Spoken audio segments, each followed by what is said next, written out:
Hello guys, സത്യം പറഞ്ഞാൽ ഇന്ന് ഒരുപാട് വിഷമത്തോടെയാണ് ഞാൻ ഈ വീഡിയോ ചെയ്യുന്നത്.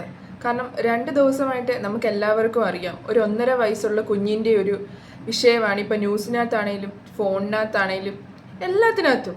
അപ്പോൾ അതിന് വേണ്ടിയിട്ട് ഇപ്പോൾ ഈ വീഡിയോ ചെയ്തത് കൊണ്ട് വലിയ പ്രയോജനമൊന്നും ഉണ്ടാവത്തില്ലെന്ന് എനിക്ക് നന്നായിട്ട് അറിയാം. കാരണം ആ കുഞ്ഞ് ജീവൻ ഇല്ലാതായി. അപ്പോൾ സ്വാഭാവികമായിട്ട് ഞാൻ ഇന്ന് ഈ വീഡിയോ ചെയ്യുന്നതിൻ്റെ കാര്യം എന്ന് വെച്ചാൽ, ഇനിയെങ്കിലും നമ്മുടെ ഈ കേരളത്തിൽ ഇങ്ങനൊരു അനുഭവം ഉണ്ടാകാതിരിക്കാൻ വേണ്ടി തന്നെയാണ്.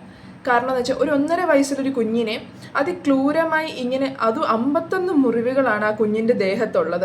അതിന് മാത്രം എന്ത് പാപം ആ കുഞ്ഞ് നിങ്ങളോടൊക്കെ ചെയ്യുന്നത്? ഞാൻ അതാണ് ഇതിൻ്റെ അമ്മയെന്ന് പറയുന്ന അഖിലെന്ന് പറയുന്ന ആ സ്ത്രീയോട് എനിക്ക് ചോദിക്കാനുള്ള. സത്യത്തിൽ ആ കുഞ്ഞ് എന്ത് തെറ്റാണ് നിങ്ങളോട് ചെയ്തത്? കാരണം എന്ന് വെച്ചിട്ടുണ്ടെങ്കിൽ, നിങ്ങൾക്ക് സുഖമായിട്ട് നിങ്ങളുടെ കാമുകൻ്റെ കൂടെ ജീവിക്കണമെന്നെങ്കിൽ ആ കുഞ്ഞൊരു തടസ്സമാണെങ്കിൽ അതിന് എന്തൊക്കെ വേറെ വഴികളുണ്ട്. അതിനിങ്ങനെ ഉപദ്രവിച്ച് കൊല്ലുക എന്നുള്ളതാണ് ഏറ്റവും വലിയൊരു വഴി. അതിൻ്റെ അച്ഛൻ്റെ അമ്മയാണേലും നിങ്ങളുടെ അമ്മയാണെങ്കിലും, ഞാൻ ഈ ഫോണിനകത്ത് ഞാൻ ന്യൂസ് കണ്ടായിരുന്നു, നിങ്ങളുടെ അമ്മയാണെങ്കിലും പറയുന്നുണ്ട് ആ കുഞ്ഞിനെ അവർക്ക് കൊടുക്കാൻ, അല്ലെ അതിൻ്റെ അച്ഛൻ്റെ അമ്മയാണെങ്കിൽ പോലും പറയുന്നുണ്ട്, നിങ്ങൾ അവർക്ക് ആർക്കും കൊടുക്കാതെ ഇതിനെ ഇങ്ങനെ ഉപദ്രവിച്ച് നിരന്തരം കുറേ പീഡിപ്പിച്ച് നിങ്ങൾ ഇതിനകത്ത് കൂടെ എന്താ നേടിയത്? സത്യമായിട്ട് ഞാൻ ചോദിക്കും, നിങ്ങൾക്ക് നാണമില്ലേന്ന് ഞാൻ ചോദിക്കും ആ സ്ത്രീയോട്. സത്യത്തിൽ ഞാനും ഒരു സ്ത്രീയാണ്. ഇതൊക്കെ കാണുമ്പോൾ സ്വാഭാവികമായിട്ട് നമുക്ക് എന്തുമാത്രം വിഷമം ഉള്ളിൽ തോന്നുന്നത്, ഒരു പിഞ്ചു കുഞ്ഞിനോട് ഇതിന് മാത്രം ക്രൂരത ചെയ്യാൻ വേണ്ടിയിട്ട് നിങ്ങൾക്ക് നാണമാവുന്നില്ലേന്ന് ചോദിക്കും. കാരണം ആ കുഞ്ഞ് അനുഭവിക്കുന്ന വേദന എന്തുമാത്രം ഉണ്ടെന്നുള്ളത് അത് 10 മാസം കൊണ്ട് കടന്ന് പ്രസവിച്ച നിങ്ങളെപ്പോലെ ഒരു സ്ത്രീക്ക് മനസ്സിലാവത്തില്ലേന്ന് ഞാൻ ചോദിക്കുന്നത്.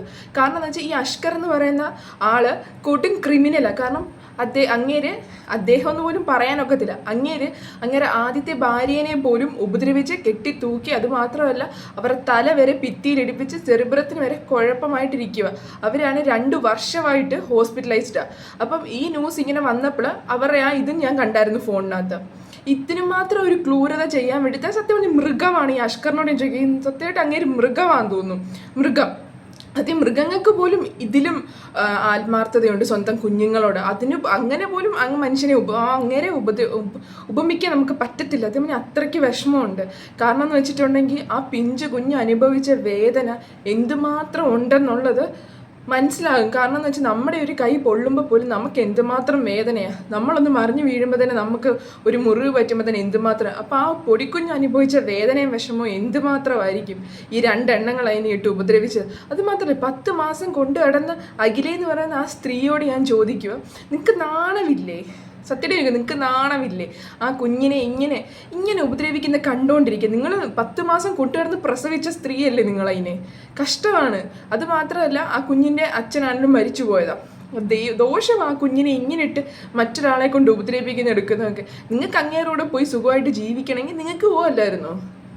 അതല്ലാതെ ആ കുഞ്ഞിനെ ഇട്ടിങ്ങനെ ഉപദ്രവിച്ചിട്ട് എന്താ ഇതിനകത്ത് കൂടെ നേടുന്നത്? സത്യമായിട്ട് ഞാൻ ചോദിക്കുക. കാരണം എന്ന് വെച്ചാൽ, നമുക്ക് അതുപോലെ വിഷമം. കാരണം 2 ദിവസമായിട്ട് ആ കുഞ്ഞിൻ്റെ ന്യൂസുകളായി ഫോണിനകത്ത് മൊത്തം. ഫോൺ തുറക്കുമ്പോൾ മുതൽ അതാണ്. കാരണം എന്ന് വെച്ചാൽ, അത് എന്തുമാത്രം നമുക്ക് ആ ന്യൂസ് കാണുന്നത് നമുക്ക് എന്തുമാത്രം ഉള്ളി വിഷമം കാണും. അപ്പോൾ അത് അനുഭവിച്ച ആ കുഞ്ഞിൻ്റെ ആ അവസ്ഥ എനിക്ക് ചിന്തിക്കാൻ പറ്റുന്നില്ല സത്യത്തിൽ. ആ കുഞ്ഞിന് നീതി ലഭിക്കണം, ഇവർക്ക് തക്കതായ ശിക്ഷയും കിട്ടണം. ഞാൻ പറയുന്നത് വെച്ചാൽ, ഈ കുഞ്ഞ് അനുഭവിച്ച അതേ വേദന ഈ 2 എണ്ണത്തിനും അറിയണം. എന്നാലേ ആ കുഞ്ഞ് അനുഭവിച്ച വേദനയ്ക്ക് ഒരിത് വരത്തുള്ളൂ. കാരണം എന്ന് വെച്ചാൽ, ആ വേദനയും വിഷമവും അതേ രീതിയിൽ ഇവരും അനുഭവിക്കണം.